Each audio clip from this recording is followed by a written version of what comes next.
The Pac 12 is so good at basketball. I told you guys, and you just didn't listen. Yeah.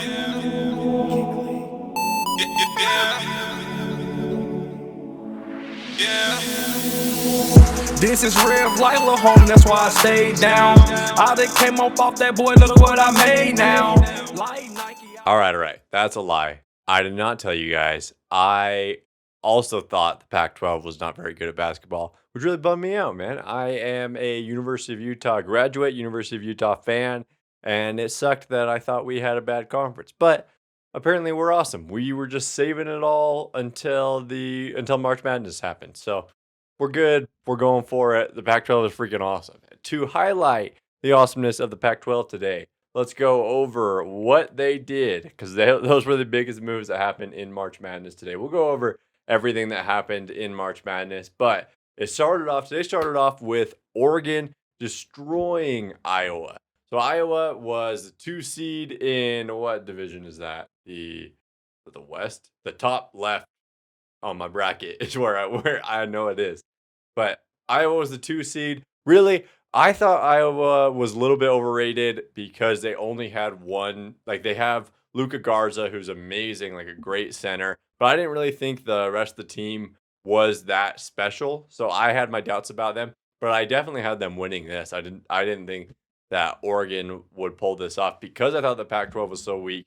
So Oregon was probably weaker than even the 7th seed that they were given. So, and then they got by VCU with COVID. So it's like, okay, are they real? Like, would they have won that one, or were they just lucky to get past that? Like, it sucks that VCU got COVID, but Oregon moving on, and then this game proving that hey, we dominated. It was freaking awesome. They won.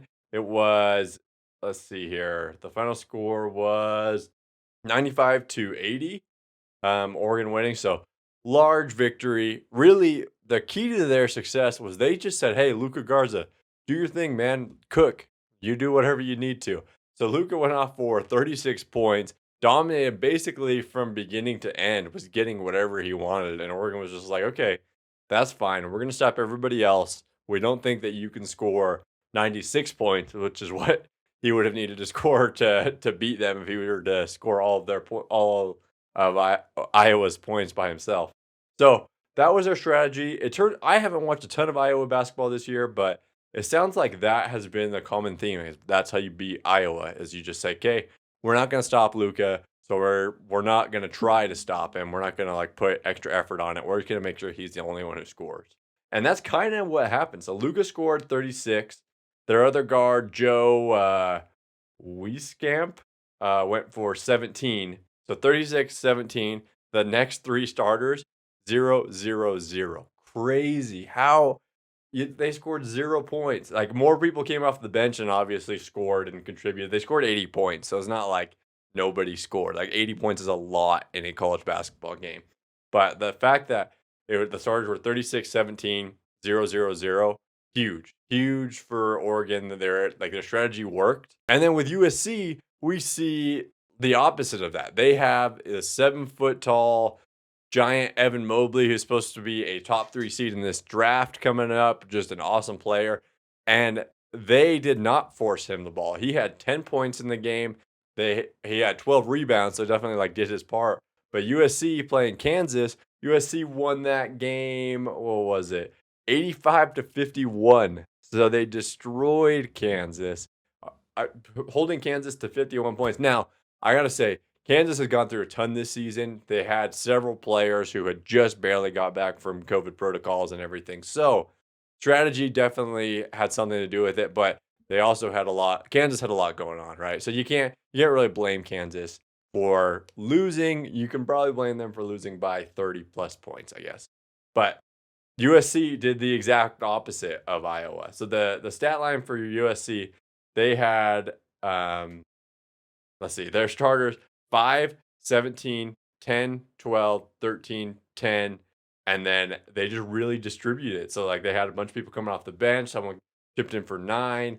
Nobody had over 20 points, and they scored 85 points in this game. So that's obviously there is no stopping us if everybody can contribute like that. Like it's great. I think it's awesome basketball. And nobody really gets credit for it because you don't have the Luka Garzas, or you don't have the somebody just going off doing all these crazy things. But just a team that is solid and gets everyone involved was obviously paid off today. And maybe if Iowa was able to do something like that, they would have fared better against Oregon. But who cares? The Pac-12 is winning. We love it. Pac-12 is absolutely crushing it. They have one loss, and I think that's now 10 wins for the Pac. So good for them. Other games going through today. The one loss that the Pac-12 had came today. They lost to the Colorado lost to Florida State, 71-53. Michigan beat LSU 86-78. That one, LSU was playing really good at the beginning of the game. Like the first half, LSU was sticking right with them. I thought it was going to be like super tight. I thought LSU had a chance, but Michigan pulled it off. The Creighton beat Ohio 72-58. UCLA beat Abilene Christian 67-47. So there goes Abilene Christian's Cinderella story. And Gonzaga beat Oklahoma 87-71. So while my bracket does suck, it's not completely over because Gonzaga is still in it. Now, a little bit of NBA action for you. Big things to talk about. The Jazz won today, so that keeps them up in the West. The Clippers are currently losing 103-93 to the Hawks in the fourth quarter there. The Celtics lost to the Grizzlies in overtime. And that's kind of the most important NBA action for you. What happened and what you need to know in the NBA, what's going to affect the standings the most. Also in NBA news, former Lakers legend Elgin Baylor passed away. So very sad news. He was 86 years old, but super sad to hear about a legend passing away like that. So there's your news for today. This is the part of March Madness that starts to suck because while we are going to the Sweet 16 and the games are going to be still super exciting, I'm going to miss it happening every day, constantly. Just you can always turn on some game. But now we have to wait until Saturday when the Sweet 16 will begin. So that's going to suck, just sitting here waiting for it. But when it happens, we'll let you know. We'll keep you up to date on everything NBA related and any news we have, any COVID outbreaks or anything like that about the tournament.